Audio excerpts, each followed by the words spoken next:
We are just weeks out from the Iowa caucus. We're about to actually have a primary here, and things are developing fast. You've probably noticed over the past few days, not only has Bernie Sanders gotten a number of high-profile endorsements in some of the early states, he's been doing very well in the early state polls as well. And now a new Reuters Ipsos poll shows him moving into first place nationally, within the margin of error, to be fair. So according to this new poll, 20% of registered Democrats and independents said they would back Sanders. Another 19% supported Biden, 12% for Elizabeth Warren, 9% for Michael Bloomberg, and 6% for Pete Buttigieg. Now, this good polling for Bernie Sanders is not without its negative, which we're gonna turn to in just a moment.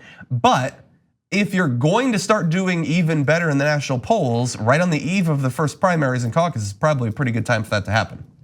Just want to talk about Buttigieg trailing Bloomberg. That's gotta hurt, dude. Yeah.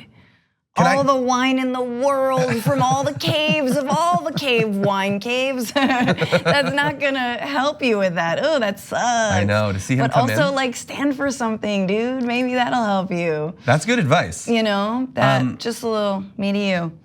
Yeah, but by the way, just on that and then to the Sanders thing, because it's also about it. I mean, it shows you that fundraising alone won't get it done. It shows you that money alone won't get it done. I mean, but obviously Bernie's done an incredible job of fundraising, through individual donors. But Francesca's point about, you have these wine cellar meetings and you have these big, sort of big money donors, and that doesn't necessarily guarantee you much. It doesn't. Now he's spent millions in Iowa, and over the past 2 months, Pete Buttigieg, I'm saying, he did move up in the polls and was doing very well. And he's still in Iowa. He is doing well. He raised a lot of money, especially considering literally no one knew who he was a year ago.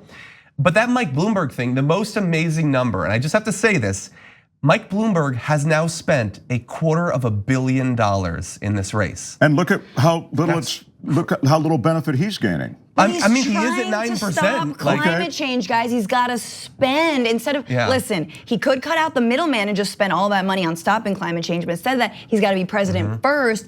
Then he can eventually stop climate change in 20 years. I mean, like follow along, okay? It's a billionaire's logic here. He needs to factor in the emissions caused by burning $250 million. That is just crazy. But anyway, at first is Bernie Sanders. Yes. And like I said, he's also gotten some big endorsements. On Thursday, the Clark County Black Caucus in Nevada officially endorsed him.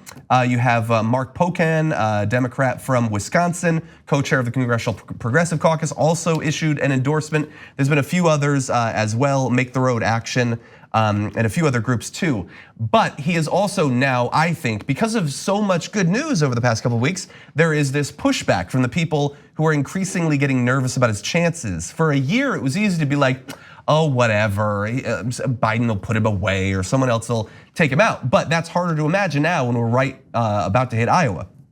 So we have an example of some of these attacks, and they're coming in ridiculous form. In an interview with Politico, Peter Shumlin, who has endorsed Joe Biden for president in 2020 and served as Vermont's governor from 2011 to 2017, while Sanders represented the state in the Senate, warned that Sanders, an independent and a self-described democratic socialist, ultimately did not feel loyalty to Democrats. He said, quote, "What I've seen in Bernie's politics is he and his team feel they're holier than the rest. In the end, they will play dirty because they think that they pass a purity test that Republicans and most Democrats won't pass."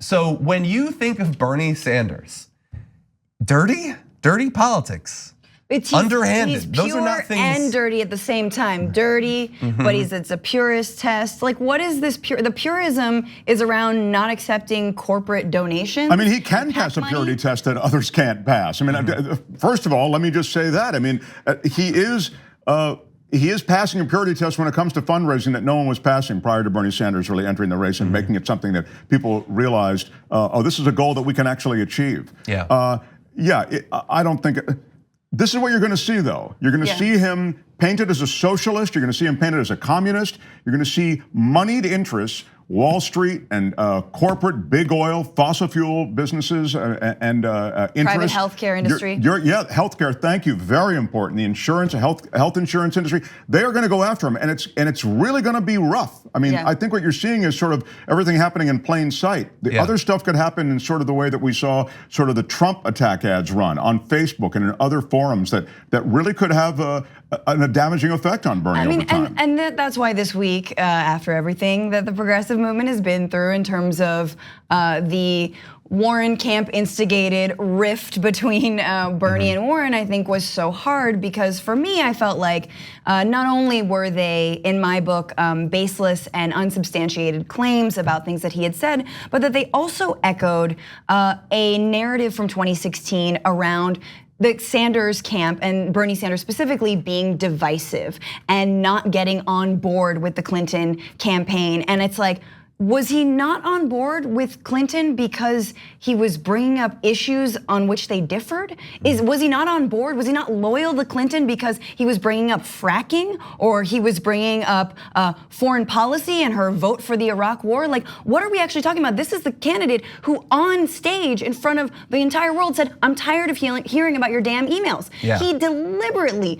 did not attack her on anything that had to do with her personality or the email thing or her gender. When the media, none of the cheap stuff. When the media, when the right wing, when everyone was doing that. In fact, Sanders was an ally on that. So again, I think the most hurtful thing about this last week and the most hurtful thing about his ego and his ego. My man's slogan is not me, us. Yeah. Like, as someone who likes Senator Sanders, I kind of want him to make it a little bit more about him, But actually his campaign does everything to not do that. So I'm not sure where the ego and the divisiveness, I'm not sure where all that's coming from. Yeah, and in the same way that you say, I kind of wish he made it a little bit more about me. Like when I say he's the least dirty politician that's ever run for the presidency, I kind of wish he was like 4% dirtier. Right. Not like unfairly dirty, not say anything dishonest or anything, but he goes so out of his way to not attack people in an unfair fashion that he doesn't really attack people. In 2 runs for the presidency, he generally just makes it about himself, what he wants to accomplish, and his platform. Right. And that's why these attacks are so sick, because it's not just that they're attacking him, it's that they are inverting reality to do so. There's gonna be a little bit more of that right here. So a bit more from Peter Shumlin. What you're seeing now is, in the end, even if he considers you a friend like Elizabeth Warren, Bernie will come first. That's the pattern we've seen over the years in Vermont, and that's what we're seeing now nationally. How much did you drink over the past week to think that this is an example of Bernie coming first? Well, Bernie wanted none of any of that. Listen, he's leading in the polls, and when Bernie Sanders leading the polls, it means he wants to be first, and he's putting himself first. Other people are putting himself, ergo he's putting himself above. It works out. It works out. And by the way, whenever there's an article like this, and there are many of them, John Kerry's done stuff like this, there's always gonna be these, I'm so concerned about Bernie and what he's doing articles. They always have to have a line like this. We should be weakening Donald Trump, not each other. I'm concerned that we're seeing a replay of the kind of dynamics that didn't allow Hillary to win. Whoa. You just did an interview, the entirety of which was attacking and tearing down Bernie Sanders, and you're like, and after all, can we focus on Donald Trump? We wouldn't want a replay of 2016, in which virtually everyone in the media and the political establishment spent the entire time attacking Bernie Sanders and his supporters relentlessly, day after day after day. Yeah, we are seeing a replay of that.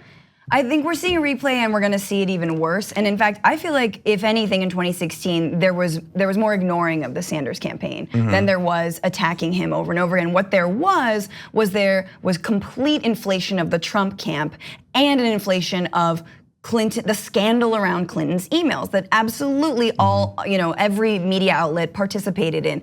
Here's the thing about 2020.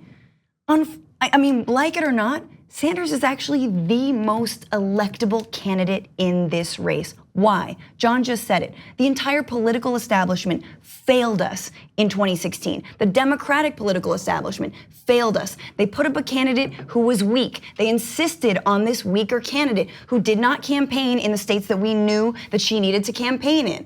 So what do you want us to do in 2020? Go back to that same establishment? Trust us? Because we got it? You didn't got it, right? And so now it's actually time to have someone who has a vision, a vision that is in fact diametrically opposed to Donald Trump, and yet speaking to the same issues that Trump speaks to, which is around failed trade agreements and free trade policies, which is around actually healthcare. The guy won saying, I'm gonna replace Obamacare with something better. Bernie Sanders is also gonna replace Obamacare, but he actually means it. He's not a grifter, right? So this obsession with civility that the Democrats have, the obsession with bipartisanship, and an obsession with working with Republicans who have no interest in working with them at all, as we've seen. It's like, I'm sorry, who's the candidate you wanna put up again? Biden and Warren, which it kind of looks like she might not be denying that could be in the cards for her.